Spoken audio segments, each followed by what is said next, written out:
Setelah menyelesaikan latihannya di Pavilion Nangya, Bu Eun-sol kembali ke dalam gua. Begitu masuk, wajahnya tampak aneh. Kali ini, berbeda dari sebelumnya, ia bisa merasakan begitu banyak hal, dari serangga yang merayap di lantai, sampai udara lembab dan berbau apek yang berhembus perlahan. Semua terasa jelas, seolah ia melihatnya langsung dengan mata telanjang. Tubuhnya sangat lelah. Sebulan penuh ia berjalan tanpa henti untuk memasuki Demon Heaven, dan begitu tiba, ia langsung terjun ke dalam pertarungan hidup dan mati. Tapi yang paling melelahkan bukan itu, melainkan karena ia telah mempelajari Beast's Way. Kini, indera yang ia miliki terlalu tajam. Tubuhnya menerima begitu banyak informasi sekaligus, dan tanpa sadar pikirannya terus-menerus menganalisis semuanya.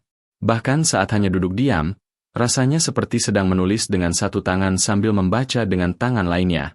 Melelahkan dan membuatnya hampir runtuh. Ia butuh tidur. Namun bahkan ketika memejamkan mata, indera dari Beast's Way itu tetap tidak hilang. Bagi seorang pendekar, kondisi ini bisa dianggap anugerah, tapi untuk beristirahat, itu justru penghalang. Saat itulah, setetes air jatuh dari langit-langit gua. Satu demi satu, bunyinya terdengar teratur. Dari sana, Bu Eun-sol mendapat pencerahan. Ia harus mengunci indera-indera itu, menekannya satu persatu, layaknya tetesan air yang jatuh perlahan. Ia menarik napas panjang, menenangkan pikirannya, lalu mulai menumpulkan kepekaan yang tajam itu sedikit demi sedikit. Sesuatu yang bahkan para master di Pavilion Nangya sulit lakukan, kini ia coba lakukan sendiri. Setelah menghitung hingga tetesan ke 3142, rasa letih yang menumpuk seakan lenyap. Seperti habis tidur nyenyak. Ketika akhirnya keluar dari gua, fajar sudah menyingsing. Bu Eun-sol menatap peta kulit yang menunjukkan lokasi-lokasi Marshall Hall. Ia teringat kata-kata Sawo, waktu untuk berlatih di Hell Map tidaklah tak terbatas. Jika itu benar, maka ia harus menjadi lebih kuat, lebih cepat, lebih efisien. Dan pilihannya jatuh pada sekte Hua Rain Sword, salah satu dari Ten Demon Gates, dan dikenal sebagai yang terkuat.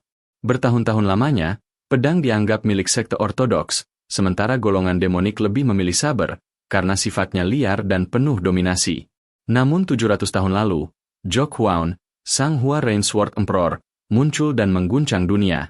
Ia menciptakan satu aliran pedang yang menggabungkan semua teknik pedang demonik, hingga melahirkan Hua Rain Sword, sebuah seni pedang dahsyat yang bagaikan hujan api dari langit.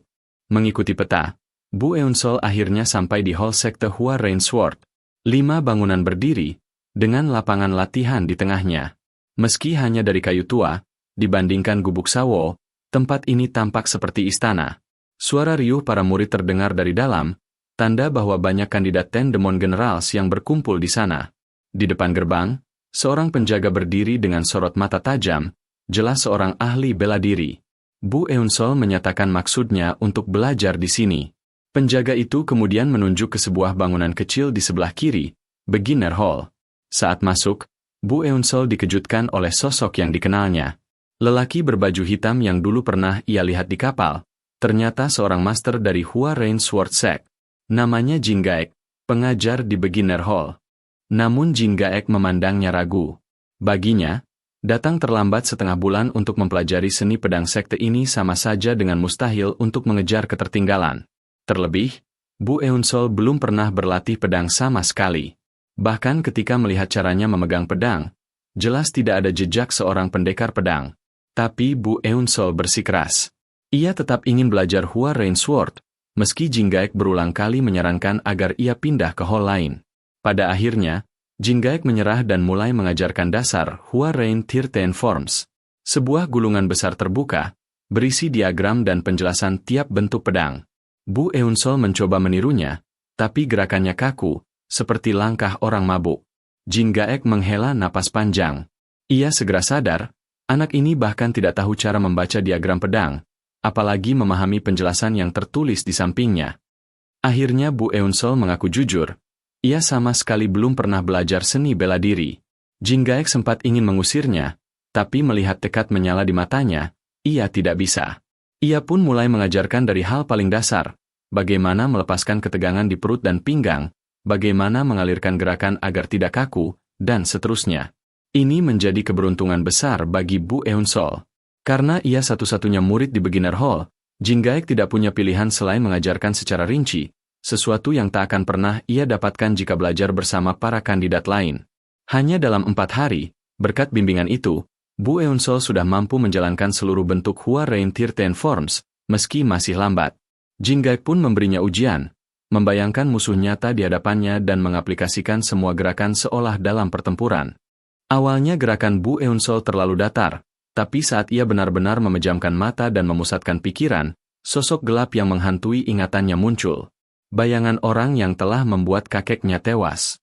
Dengan dorongan emosi yang kuat, ia melancarkan gerakan pertama, Returning Wind Without Chauce. Cahaya pedang melintas tajam di udara. Jinggaek terkejut. Bentuk yang seharusnya lembut, di tangan Bu Eun-sol justru memancarkan aura pembunuh yang buas. Gerakannya memang berbeda dari diagram, tapi justru lebih tajam, lebih berbahaya. Jinggaek menatapnya lekat-lekat. Hanya ada 2 kemungkinan dalam teknik pedang, benar atau salah. Namun gerakan Bu Eun-sol yang salah justru menghasilkan kekuatan yang lebih hebat. Dan dari dalam hati, Jinggaek hanya bisa bertanya-tanya, apakah murid di hadapannya ini sebenarnya seorang jenius langka, yang mampu memutarbalikkan bentuk pedang sesuka hatinya?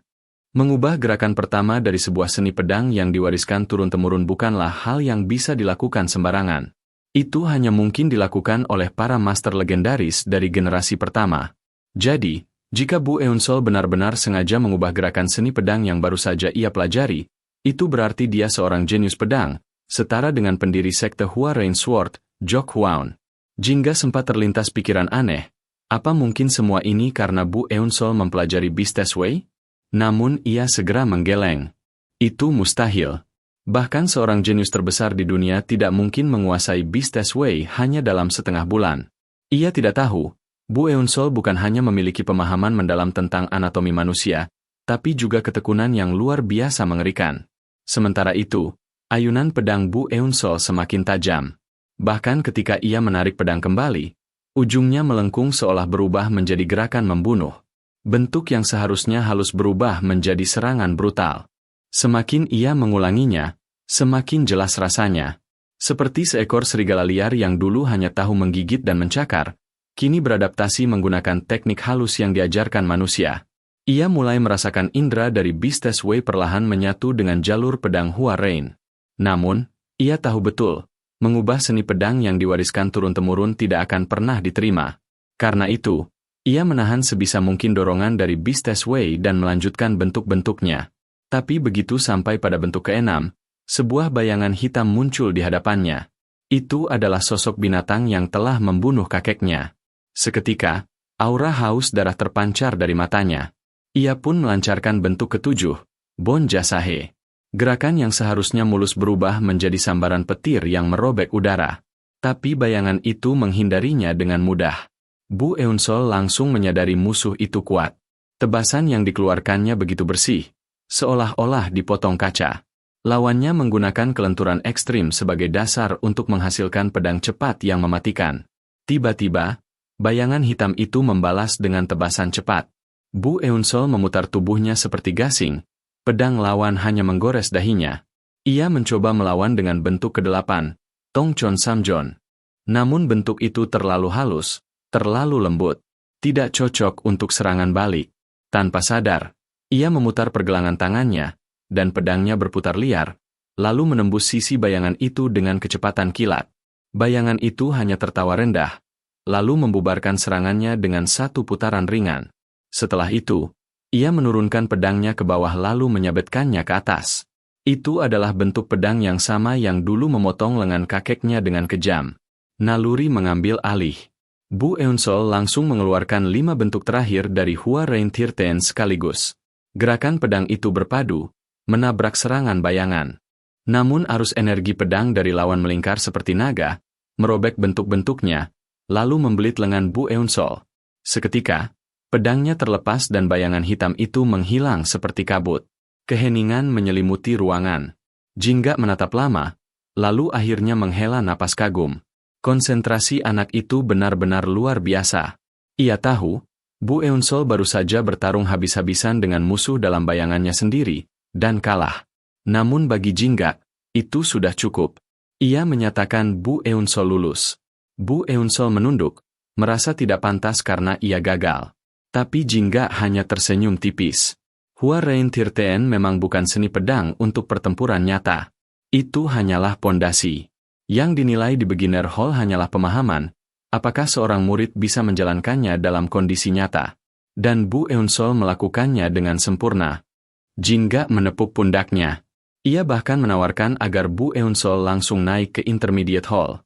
Bagi Jingga, Bu Eun-sol benar-benar berhasil menguasai Beast Test Way hanya dalam setengah bulan. Sesuatu yang mustahil bagi kebanyakan orang. Bagi seorang master sekelas dirinya, itu sudah cukup untuk menilai bahwa anak itu bukan murid biasa, melainkan bakat luar biasa. Bu Eun-sol pun melangkah ke intermediate hall. Bangunannya lebih besar, lebih megah, sebagai gerbang menuju advanced hall. Begitu membuka pintu, puluhan tatapan tajam langsung tertuju padanya. Para kandidat 10 Demonic Warriors baru saja selesai berlatih, dan suasana mendadak sunyi ketika ia masuk. Instruktur hall itu adalah seorang pria parubaya dengan jubah biru dan pedang selebar lengan pria dewasa di punggungnya. Namanya Chon Ung-wang.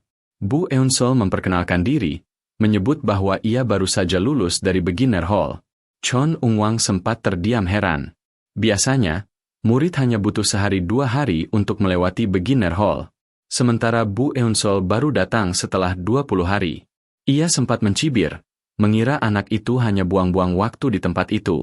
Tapi saat mendengar bahwa ia datang dari Pavilion Nangya, ekspresinya berubah. Bagi para murid, Pavilion Nangya dikenal sebagai gerbang kematian, tempat para murid sering mati karena metode latihannya yang kejam. Dan ternyata Bu Eun-sol benar-benar datang dari sana. Chon Ung-wang akhirnya memintanya duduk. Tes untuk naik ke Advanced Hall akan segera dimulai, tapi untuk sementara ia boleh bergabung dan menyaksikan.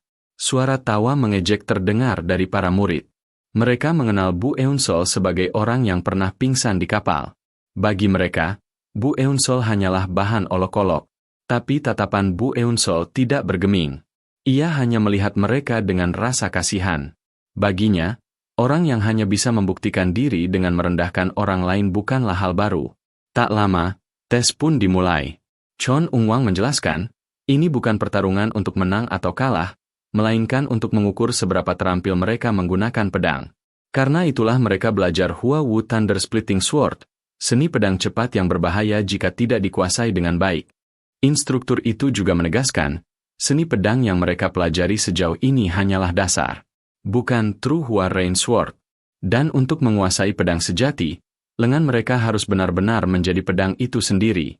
Para murid terdiam, terkejut mendengar bahwa semua latihan keras mereka hanyalah pondasi. Sampai akhirnya seorang murid maju, Byok Hansong, seorang pemuda tinggi dengan wajah angkuh. Ia diminta memilih lawan. Dengan senyum mengejek, pedangnya diarahkan lurus kepada Bu Eun-sol. Dialah yang dipilih untuk menjadi lawannya. Baru saja Chon Ung-wang mengerutkan dahi ketika Byok Hansong menunjuk ke arah Bu Eun-sol. Dengan nada penuh kelicikan, Hansong mengingatkan kalau instruktur tadi membebaskan mereka memilih lawan sesuka hati. Chon Ung-wang hanya bisa menahan amarahnya. Memang benar, para kandidat ini bukan dikumpulkan untuk sekadar berlatih dengan santai. Mereka seolah masih menganggap tempat ini sekadar aula latihan, padahal seharusnya menyadari bahwa ini adalah neraka. Meski murka, Chon Ung-wang menahannya. Ia berkata datar, apa gunanya pamer kemampuan melawan anak baru dari beginner's hall? Ia menyuruh Hansong memilih yang lain. Hansong berpura-pura patuh, tapi sempat memberi isyarat dengan mengusap lehernya ke arah Bu Eun-sol, seolah menyindir bahwa bocah itu beruntung masih hidup. Bagi Bu Eun-el, ini bukan lagi sekadar ejekan, melainkan penghinaan. Sebelum Hansong sempat membuka mulut lagi, Bu Eun-sol maju selangkah. Ia sendiri yang menawarkan diri untuk melawan. Tatapan Chon Ung-wang langsung berubah tajam, memancarkan niat membunuh. Tidak seperti Jingga yang cenderung lembut, Chon Ung-wang memang keras khas seorang kultivator demonik sejati. Ditanya apakah pernah berlatih sebelumnya, Bu Eun-sol menjawab dengan tenang. Ia baru belajar pedang di beginner's hall, dari Jingga. Mendengar itu, Chon Ung-wang mengejek. Seorang murid baru ingin menantang calon-calon yang sebentar lagi naik ke Advanced Hall?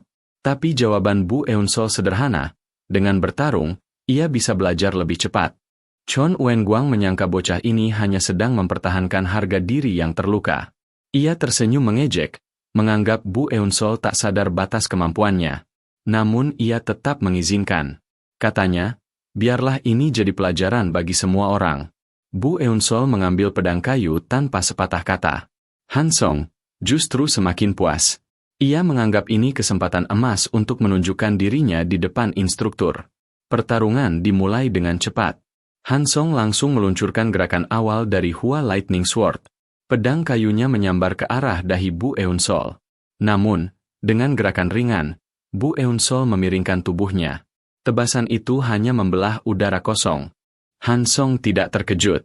Ia segera melancarkan serangan berikutnya. Tapi Bu Eun-sol membalas dengan gaya yang ia pelajari, Hwao Tirten Styleless. Benturan kayu pun terdengar. Kali ini jelas terlihat perbedaan kekuatan. Genggaman Bu Eun-sol bergetar hebat karena tak mampu menahan tenaga dan aliran kilauannya. Han Song menyeringai puas. Jelas, bocah ini hanyalah pemula. Ia lalu melancarkan serangan demi serangan. Pedangnya menari lincah, tajam, secepat aliran sungai. Namun semakin lama, sesuatu yang aneh terjadi. Meskipun serangannya rapi, Bu Eun-sol menghindar terlalu mudah, seolah sudah membaca arah tebasannya. Itulah kepekaan binatang buas dari latihan Beast's Way yang mampu merasakan bahkan aliran udara. Chon Wen-guang yang mengawasi semakin heran. Ia sempat berpikir, jangan-jangan bocah ini benar-benar mempelajari Beast's Way. Tapi ia cepat membuang pikiran itu.